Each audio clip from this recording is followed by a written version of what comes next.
Hello viewers, elementary differentiation के आखिरी video में आपका स्वागत। बहुत इम्पोर्टेंट वीडियो, बहुत इम्पोर्टेंट बातें हम लोग करेंगे।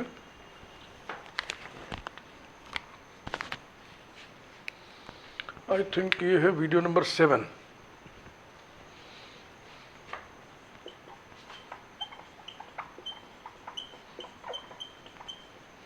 Elementary differentiation. और अब इस वीडियो को देखने के बाद आप लोग खूब प्रैक्टिस करिए।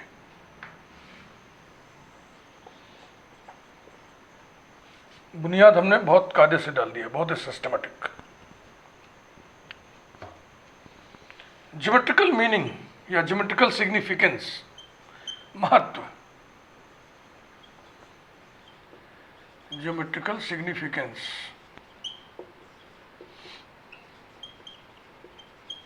of derivative।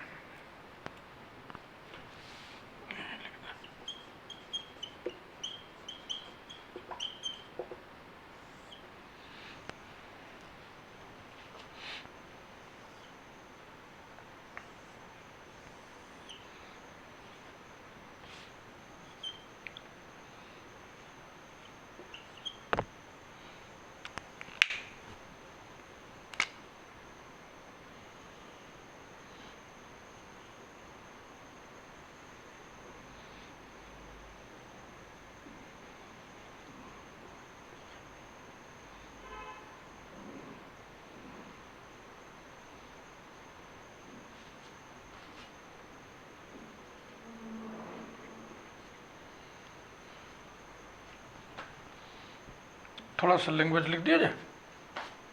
Late P x y and Q x plus delta x y plus delta y be neighbouring points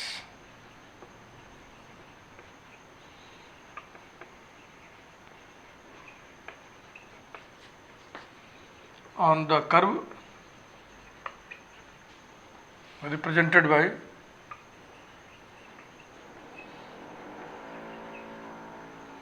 y equal to F of x. ये इस पी क्यू लाइन को अगर हम बढ़ा दें आगे पीछे तो उसको सिकेंट लाइन बोलते हैं, SECANT, secant line.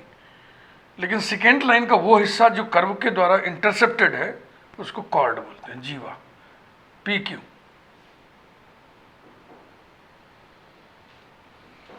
Then slope of chord PQ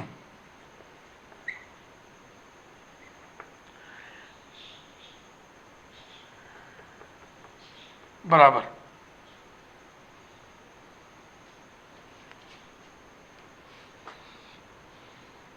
this upon this. ये इंक्लिनेशन है पॉजिटिव एक्स एक्सिस के साथ, कॉर्ड पी क्यू का इंक्लिनेशन है delta y by delta x.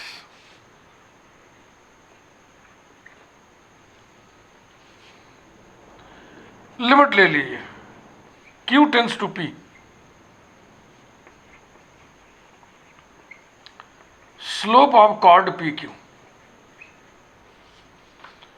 Equals to limit Q tends to P delta y upon delta x equals to limit delta x tends to 0 when Q tends to P delta x tends to 0 delta y tends to 0।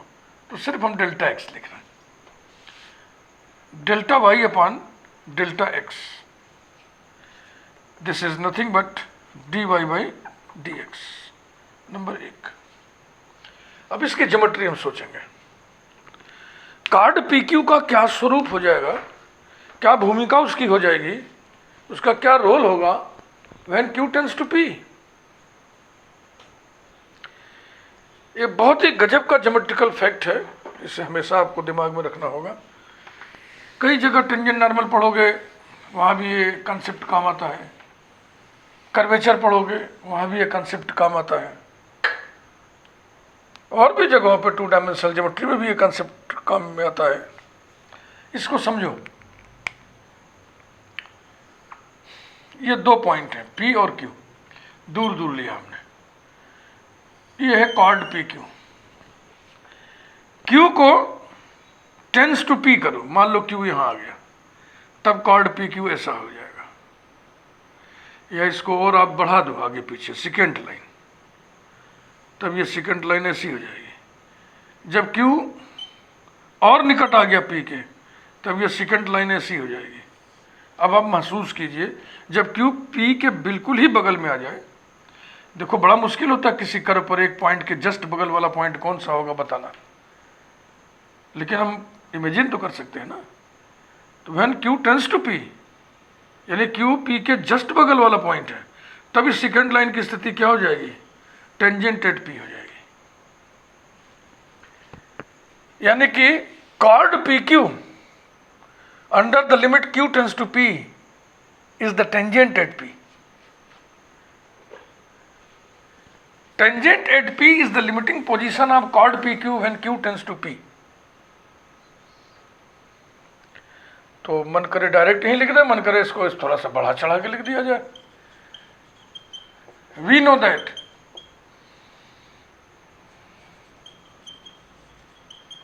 tangent at P is the limiting position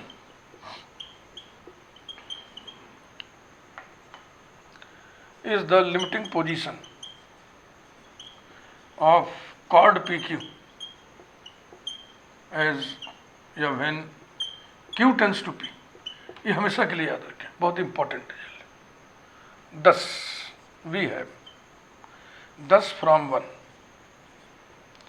पहले दाहिना पक्ष लिख दो, right hand side dy/dx equals to, मैं underline कर दे रहा हूं सिर्फ इतने हिस्से को, under the limit Q tends to P, chord PQ को क्या लिखेंगे हम, टेंजेंट एट P, तो हो जाएगा slope of tangent at P, slope of the tangent at P।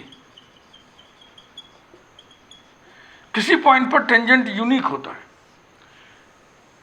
क्योंकि टेंजेंट का स्लोप dy/dx है, dy/dx एक लिमिट है, लिमिट अगर एग्जिस्ट कर रही है तो वो यूनिक होगी, इसलिए किसी पॉइंट पर टेंजेंट यूनिक होगा। कई टेंजेंट आप नहीं खींच सकते, कर्व की बात हो रही है।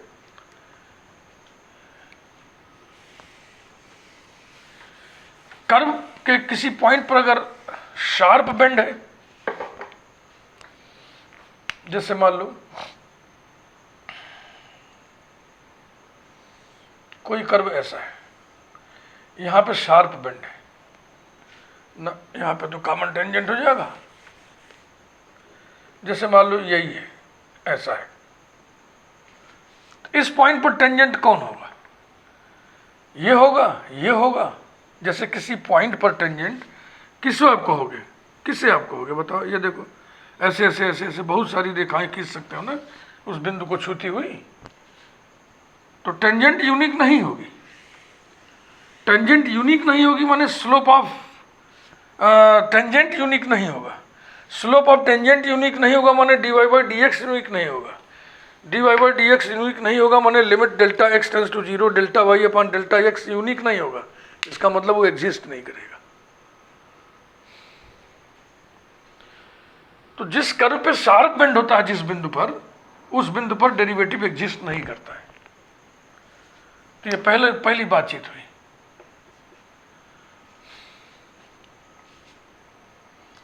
उदाहरण के लिए, उदाहरण से बातों को हम समझाते चल रहे हैं।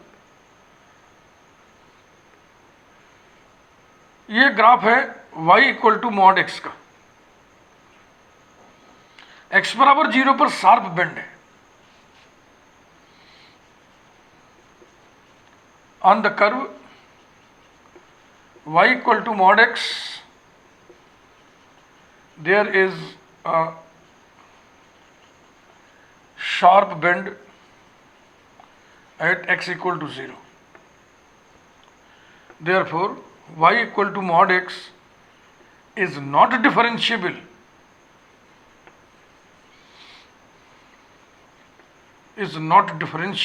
at x equal to 0. या पढ़े भी हैं पहले। क्योंकि यहाँ left hand limit right hand limit दोनों एग्जिस्ट करते हैं, परंतु दोनों बराबर नहीं होते। समझ रहे, ज्योमेट्री समझिए। किसी कर्व पे मान लो शार्प बेंड है, जैसे इसी कर्व पे y equal to mod x पे x इक्वल टू 0 पे शार्प बेंड है, तो यहाँ पे आप टेंजेंट नहीं खींच सकते। ये पॉइंट है ना, ये पॉइंट, यहाँ कौन टेंजेंट होगा? ये भी तो टेंजेंट है, पॉइंट को छू रहा है, ये भी तो टेंजेंट है, पॉइंट को छू रहा है, तो चलो दो ही हो गया, यूनिकनेस तो खत्म हो गया। यानी टेंजेंट एग्जिस्ट नहीं करेगा। टेंजेंट एग्जिस्ट नहीं करेगा माने स्लोप ऑफ टेंजेंट नहीं होगा, स्लोप ऑफ टेंजेंट नहीं होगा माने dy बाई डी एक्स नहीं होगा, dy बाई डी एक्स नहीं होगा माने डिफरेंशिएबल नहीं होगा। अब शार्प बेंड अगर नहीं है कर्व पर, तो हम कर्व के डिफरेंट पॉइंट्स पे स्लोप ऑफ टेंजेंट देखेंगे। देखो एक कर्व हम यहां से उठा रहे हैं और ऐसे इस तरीके से खींच रहे हैं। मान लो ये x इक्वल टू ए है, ये x इक्वल टू बी है। खूब ध्यान से समझो बेटा, बहुत ही सब बेसिक कॉन्सेप्ट बता रहे हैं आपको। यहां से यहां तक कर्व के किसी भी पॉइंट पर, किसी भी पॉइंट पर तुम टेंजेंट खींचोगे तो टेंजेंट ऐसे ही आएगा, ये इसी शेप का आएगा ना, ऐसा ऐसा ऐसा ऐसा ऐसा। और हर परिस्थिति में जो टेंजेंट का इंक्लिनेशन होगा विथ पॉजिटिव एक्स एक्सिस, वो एक्यूट एंगल होगा, न्यून कोण होगा। और एक्यूट एंगल का टेंजेंट पॉजिटिव होता है। सी फिगर, इस फिगर में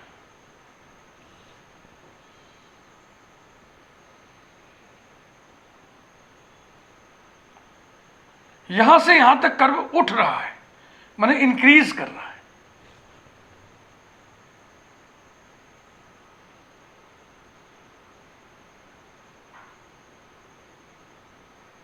तो dy बाई डी एक्स माने स्लोप ऑफ द टेंजेंट, ये कैसा होगा? पॉजिटिव होगा। यहां लिख दो थीटा, यहां लिखो थीटा, एक्यूट एंगल,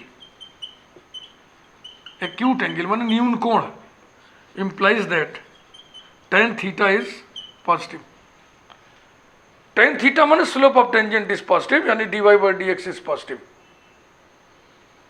तो फंक्शन को इंक्रीजिंग होने के लिए फर्स्ट डेरिवेटिव पॉजिटिव होना चाहिए। Therefore y equal to F of x is increasing, monotonically increasing if dy by d x यानी कि f dash x greater than 0 होना चाहिए।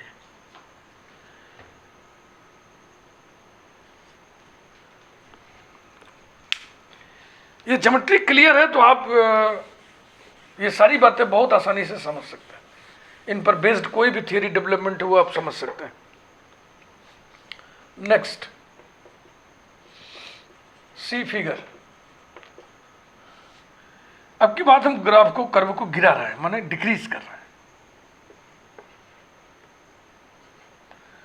यहां से यहां ऐसे गिरा दिया। यह है x इक्वल टू ए, यह है x इक्वल टू बी। तो यहां से यहां तक किसी भी पॉइंट पर जो टेंजेंट होगा वो कैसा होगा? ऐसा होगा ना, ऐसा होगा, ऐसा ऐसा टेंजेंट होगा। कहीं भी खींचोगे ऐसे ही तो होगा, देखो। और हर परिस्थिति में ये जो थीटा है, इंक्लिनेशन है, वो ऑब्ट्यूज एंगल होगा। थीटा अधिक कोण, अधिक कोण, ऑब्ट्यूज एंगल। और अधिक कोण के लिए, ऑब्ट्यूज एंगल के लिए टेन थीटा निगेटिव होता है। इसका मतलब क्या हुआ? टेन थीटा निगेटिव होने dy by d x negative है। Therefore y equal to F of x is monotonically decreasing if dy by dx, which is f dash of x, is negative. Clear? अब curve पर कोई point ऐसा भी तो हो सकता है ना जहां फंक्शन का इंक्रीज होना रुक जाए और डिक्रीज होना मोमेंटरली तुरंत बाद शुरू हो जाए। Next, C figure.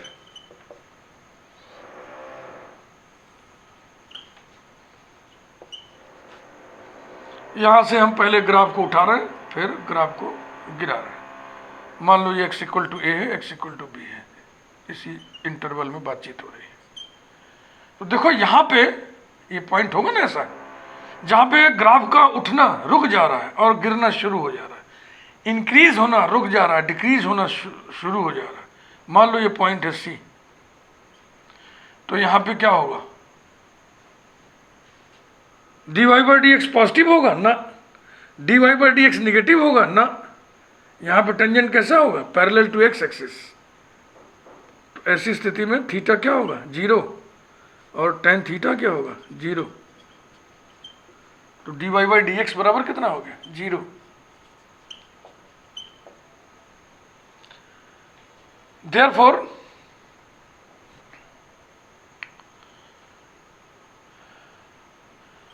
x equal to c, यहाँ dy by d x equal to 0 at c लिख दे रहा हूँ। x equal to c is the point of maximum, point of maximum कहते हैं इसको। लेकिन ये घटना इंक्रीज होना बंद होकर डिक्रीज होना शुरू हो गया। पलट भी तो सकते हैं कि डिक्रीज होना रुक जाए, इंक्रीज होना शुरू हो जाए, तो फिर एक पॉइंट मिलेगा जहां पर tangent parallel to x axis होगा, यानी dy बाई डी एक्स 0 होगा। उसे पॉइंट ऑफ मिनिमम कहता है।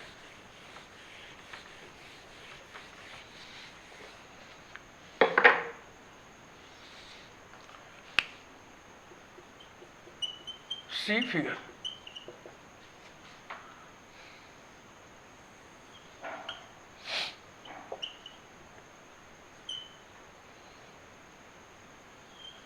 ये मामला, ये है x equal to a, x equal to b, और ये है x equal to C.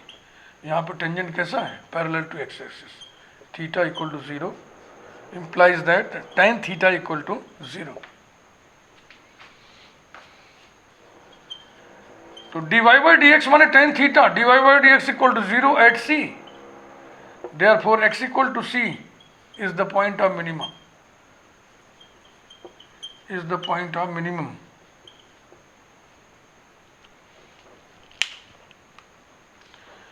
Point of maxima curve पर स्थित वो पॉइंट है जहां पर फंक्शन का इंक्रीज होना रुक जाए और डिक्रीज होना शुरू हो जाए।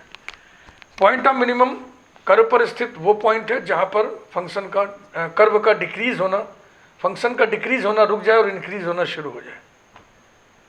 और इन दोनों ही पॉइंट पर dy बाई डी एक्स 0 है। इसका मतलब कर्व के जिस पॉइंट पर dy बाई डी एक्स 0 होगा वो पॉइंट या तो पॉइंट ऑफ मैक्सिमम होगा या तो पॉइंट ऑफ मिनिमम होगा।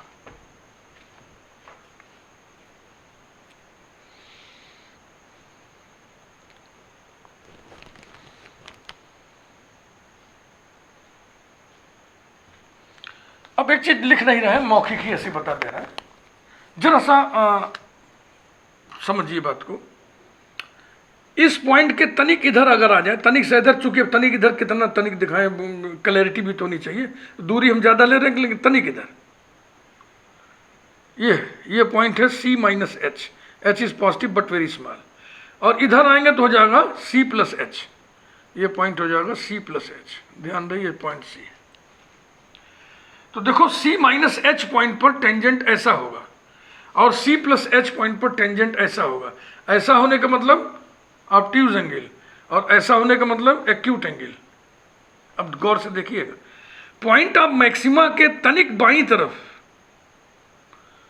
स्लोप ऑफ टेंजेंट पॉजिटिव और तनिक दाहिनी तरफ स्लोप ऑफ टेंजेंट निगेटिव, यानी पॉइंट ऑफ मैक्सिमा के तनिक बाएं वाले पॉइंट पर डेरिवेटिव पॉजिटिव और तनिक दाहिने वाले पॉइंट पर डेरिवेटिव नेगेटिव। तो इसे हम यूं देखो लिख सकते हैं, x इक्वल टू सी, चलो लिख ही दे रहा है, is a point of maximum, is a point of maximum if dy by d x माने slope of the tangent changes its sign, changes its sign from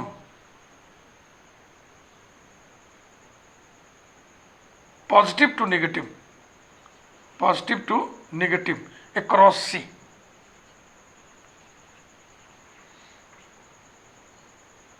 ठीक है ना। सी के तनिक इधर dy by d x positive, c के तनिक उधर आगे dy by d x negative, उस पॉइंट को हम पॉइंट ऑफ मैक्सिमा कहेंगे जिसके across dy by d x अपना साइन पॉजिटिव से निगेटिव कर ले। कितना क्लियर ज्योमेट्री है, हो गया मैक्सिमा मिनिमा एकदम आपको क्लियर हो गया। यही ज्योमेट्री दिमाग में बैठा लीजिए बस। इसी प्रकार से यहाँ आप लिख सकते हो। इसमें क्या है, इसके तनिक इधर आओगे तो टेंजेंट ऐसा होगा, ऑब्ट्यूज एंगल बनेगा, निगेटिव स्लोप होगा। इसके तनिक इधर आओगे तो टेंजेंट ऐसा होगा, ये आप एक्यूट एंगल है, स्लोप पॉजिटिव होगा। तो x equal to c is a point of minimum if dy by dx changes its sign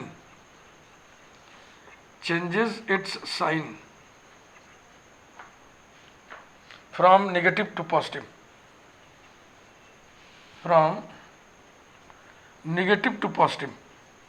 across C। ठीक है ना। इधर से इधर मूवमेंट होता है ना एक्स एक्सिस पर, तो पहले इधर बात करते हैं फिर इधर। तो जब इसके इधर है तो ये ऑब्ट्यूज एंगल इंक्लिनेशन आएगा जिसके लिए tan नेगेटिव होता है। ये हमने समझा दिया। इन्हीं दोनों तथ्य को maxima minima by first order derivative कहते हैं। मैक्सिमा मिनिमा को डिस्क्रिमिनेट करने के दो तरीके हैं, first order derivative test, second order derivative test. First order derivative test बहुत लोग कहते हैं जाने क्या है, पूछो किसी से क्लास में तो याद ही नहीं रहता। सेकंड ऑर्डर सबको याद रहता है। अब सेकंड ऑर्डर डेरिवेटिव फिर वहाँ पे वक्रता, कर्वेचर वगैरह इन्वॉल्व हो जाता है, कनकेविटी, कन्वेक्सिटी वगैरह इन्वॉल्व हो जाता है, लेकिन ये ज़्यादा आसान है। ठीक, यही चीज़ आप दिमाग में बैठो, ये सब जो बता रहे ग्राफ वगैरह। तो हमने आपको बता दिया कि डेरिवेटिव का मतलब क्या होता है, slope of the tangent at point. Monotonically increase होने की शर्त क्या है, डेरिवेटिव पॉजिटिव हो।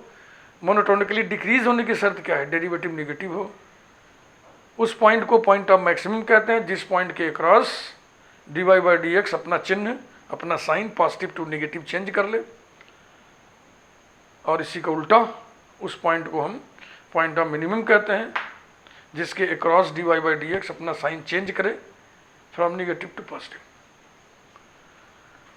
यही मैंने पिछले वीडियो में कहा था कि अगला वीडियो बहुत इंपॉर्टेंट होगा और निश्चित रूप से आपको फील होगा कि ये बहुत इंपॉर्टेंट वीडियो है।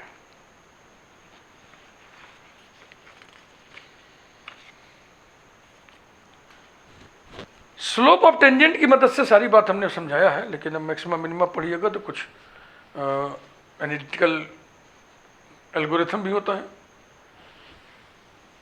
पुनः एक बार मैं आपको बता दूं, मैं योगेंद्र बहादुर सिंह और ये मेरा यूट्यूब चैनल गणितपुर ब्लेंडेड लर्निंग। ये प्लेलिस्ट एलिमेंट्री डिफरेंशिएशन बहुत इंपॉर्टेंट है इंटरमीडिएट के स्टूडेंट्स के लिए। बीएससी में प्रायः ये कहीं सिलेबस में नहीं है, लेकिन एक यूनिवर्सिटी में हमको ये सिलेबस में दिखा बीएससी के पहले सेमेस्टर में। और प्रेजेंटली ये हम आपको रहस्य बता ही दें, ये Chhattisgarh state unified syllabus BSc first year first semester के सिलेबस में है। एलिमेंट्री डिफरेंशिएशन भी है, एलिमेंट्री इंटीग्रेशन भी है। और हमें अच्छा लगा जिसने भी सिलेबस डिज़ाइन किया होगा, क्योंकि बच्चों को थोड़ा ही पढ़ाया जाए, लेकिन बिल्कुल क ख ग घ से शुरू किया जाए, अल्फ़ा बीटा गामा से शुरू किया जाए, 1 2 3 से शुरू किया जाए, न्यू की पहली ईंट से शुरू किया जाए तो बात ठीक रहती है। अन्यथा हम लोग तो हायर एजुकेशन के टीचर रहे हैं, बच्चों को पढ़ाने चलो तो पीछे का सब न्यू गायब, बुनियाद ही जर्जर है। ये 7 वीडियोस हैं, इन 7 वीडियोस को आप ज़रूर देखिए और ज़रूरत महसूस हो तो 2 बार देखिए और खूब अभ्यास करिए, क्वेश्चंस करिए। एलिमेंट्री इंटीग्रेशन का भी प्लेलिस्ट आपको मिलेगा, सेट थ्योरी का भी मिलेगा, मैपिंग का भी मिलेगा, रिलेशन का भी मिलेगा। ईच एंड एवरी टॉपिक हमने कवर किया हुआ है अपने इस चैनल पे। स्टाइल आपने देख ही लिया, हम स्लोली धीमे धीमे पढ़ाते हैं, जैसे क्लास में, जैसे कोचिंग क्लास में पढ़ाया जाता है, जैसे ट्यूशन पे पढ़ाया जाता है, वैसे ही। कोई लटका झटका नहीं, कोई एफर्मेशंस नहीं, कोई ग्लैमर नहीं, किसी को फांसने का, व्यूज़ बढ़ाने का कोई टेक्निक नहीं, सब कुछ simple. Thank you very much.